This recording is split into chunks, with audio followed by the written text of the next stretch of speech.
In today's video, we are going to cover why an art career may not be for you.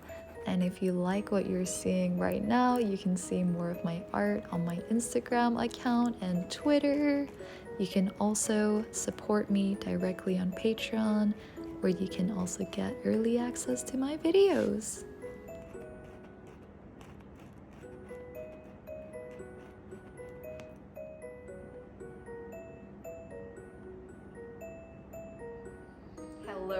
Hello guys, welcome to my channel again. I am making an art video today, which I haven't done in a second because I was traveling all of last year. If you want to check out the videos that I made of Porto, Lisbon, and Iceland, definitely have a look at my previous videos. Yes, they're right behind me, apparently.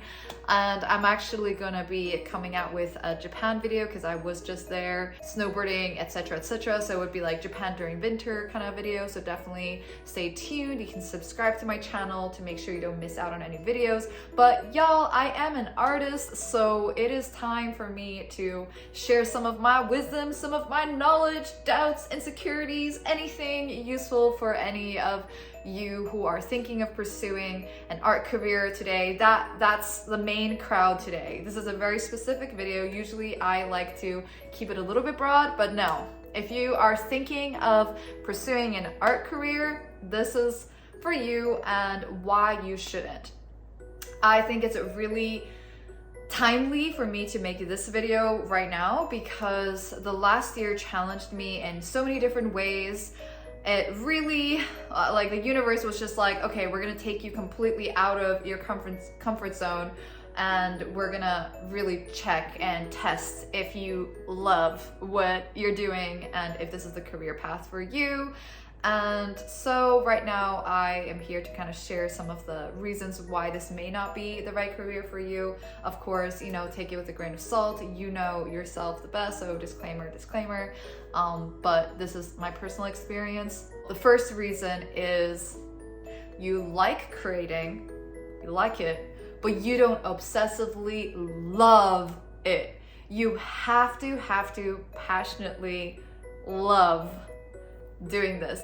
For me at this point, I feel like unless you know intimately in your heart that this is your purpose, this is a hard path, guys. It's not easy. You will get challenged. There's so much instability and uncertainty, and it's just not for the faint of heart. You really have to love it so that you can actually make it through those difficult periods and continue, not give up. Caveat, if you are really business savvy and that's sort of what you bring to the table in your art business, then I feel like you would be an exception to the rule, to this rule that I'm starting with, because then you don't technically need to make so much art if you can somehow be really good at the marketing and business stuff. So personally, that's not where I came from. I am more like the earlier that I mentioned, where I just love it so much, but I'm not the most organized. My brain is very naturally the typical, I just love creating. I can't stop creating. I can't breathe if I don't make art. I can't breathe if I don't express myself. And so the business stuff is now coming as a result of how much I love it. I would say it's more difficult this way because you will get really frustrated and problem solving might not be your talent, but you have to, but because you love it so much, you're more inclined to learn those things as a result to make it work for yourself because you know you can't work a typical job. So if you're really business savvy, you can freaking do it. You can do it. You can just treat it like a business. I mean, that's what it is at the end of the day. Number 2, you are not obsessive.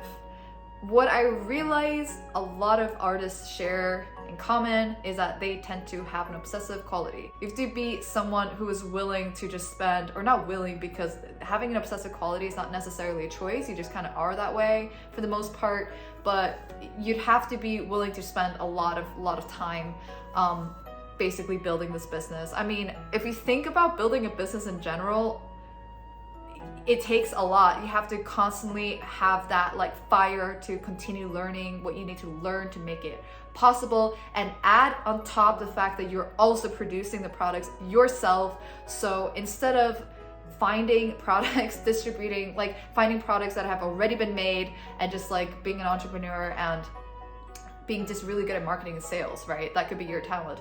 You now also have to be the one producing and creating the products and hopefully creating good products. I mean, I'm not gonna go into like good art versus bad art. I don't think it's relevant for this video. There's just so many variations of artists, so this is just applicable to everyone. So you better be an obsessive type of character. It comes in handy. Number 3, you have to be willing to learn. You have to be willing to grow in the areas that you suck at. I mean, especially in the beginning of your career. Obviously, if you can find a partner who helps you with all the things that you suck at, that's great. But in most cases, in the beginning, you're probably gonna have to do everything yourself. And if you are not willing to let go of your ego and learn the things that you don't know, I don't see this working out for you. I'm sorry. Number 4, you are not self-motivated. This could be number 1. This could seriously be number 1. This could be the whole video, actually. If you're not self-motivated, I mean, unless you're just filthy rich, I mean, you can do whatever if you're filthy rich. Like, it doesn't matter. Like, we're talking about how to make this a sustainable career, how to make your passions like financially doable, right? So yeah, if you're not self-motivated, just, yeah, I mean, stop watching this video and you already have your answer. Personally, that's my personal opinion. You're completely on your own, and if you're not self-motivated, nothing's gonna happen. If you procrastinate a lot, I know that some artists do have procrastination issues, but I just don't see how that makes it a feasible income source if you procrastinate a lot. And maybe the whole starving artist, kind of like the romantic idea of the starving artist, will easily be applicable to artists who procrastinate. I'm sorry if I'm being too harsh, but I mean, it's okay if you procrastinate. It's all right. Not everyone has to have a freaking career. Like, it's not, you don't have to go on this path, but that's what this video is about. It's like, is this for you?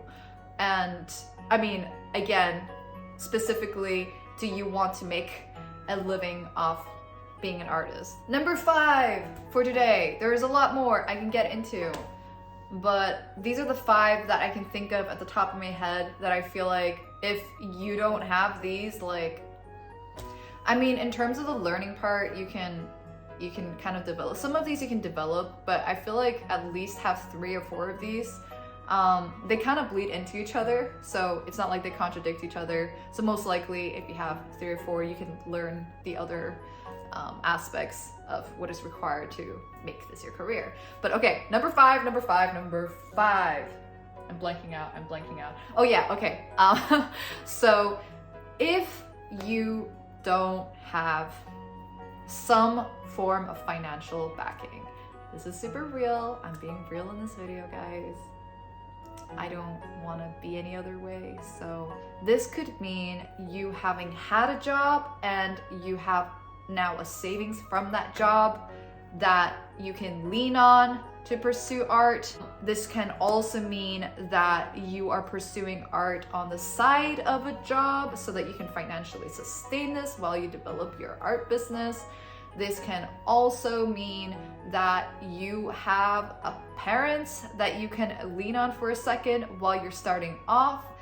When you're starting off, it really does take a lot of setting things up, and it's not uncommon even for people who are starting a business to go back home for a while, set everything up, and once things get rolling, move out. If that's not an option, you don't have a savings, you don't have a job, and you're just like, I'm an artist, I just want to create. This makes me sad. I wish this wasn't the reality. I mean, seriously, this is something that makes me really sad, because I wish that there was government funding that could help you live and continue creating if you had the passion, you had all the other 4 elements that I mentioned, but you don't have the financial backing. because art takes time. Art really takes time, and you have to have some sort of support system in order for you to be able to produce work and increase your skill set and understanding of the craft. So that's a difference from a usual business where you don't actually have to develop your skills in producing the items, which can take years. So financial backing is important, and I wish that there was a better support system for that, for people who really want to make this happen.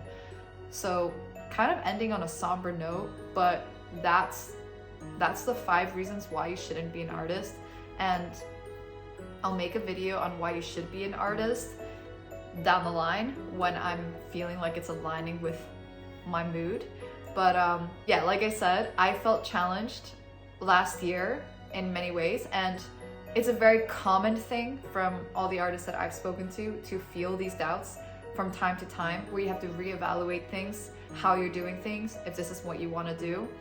But I felt really challenged last year, and I'm pulling through, and I'm actually still in the process of reevaluating how I want to do things differently. But I know this is my path, and it can change in terms of how it manifests. Like, just to give an example, I realized last year that I would like to travel more, whereas the way I had been doing things before required me to be single, just living in my studio, working all day every day, not at all leaving. Like, I was just quarantining on my own. And so yeah, COVID really didn't bother me, but that was the way it was working for me. And that's not really sustainable for my own happiness as a human being. Even though that does make me happy, I don't know, like, that's a very hermit lifestyle, which I could do, but I realize that I want to find a better balance. So that's an example. So now I'm trying to figure out, like, how can I change how I do things so that I can potentially travel as well and enjoy my life, guys, and not just be insanely stuck to one place. There's still so much work that goes into that. Obviously, when you're trying to build a structure, a system that works for you, you're constantly changing and evolving as a person. So you have to adjust your business accordingly. And that's a lot more work than if you worked for a company and they just pretty much give you the grid and they're just like, do these things, this is exactly what you need to do. Like, they tell you a list of things that you need to do, but when you work for yourself as an artist, you have to come up with those things yourself and figure out what works for you. I really hope that this was helpful. It was a bit harsh, but this stuff is harsh and it's your life choices. So yeah, I love you guys so much. And if this was useful, like this video, share it with your other artist friends, comment below if you feel like I missed out on any points, or if I was being too harsh. If this was useful, just like say yes or no in the comments. It really helps me out. And yeah, subscribe to my channel, check out my art on my Instagram. Yeah, I love you guys. Until next time, ciao.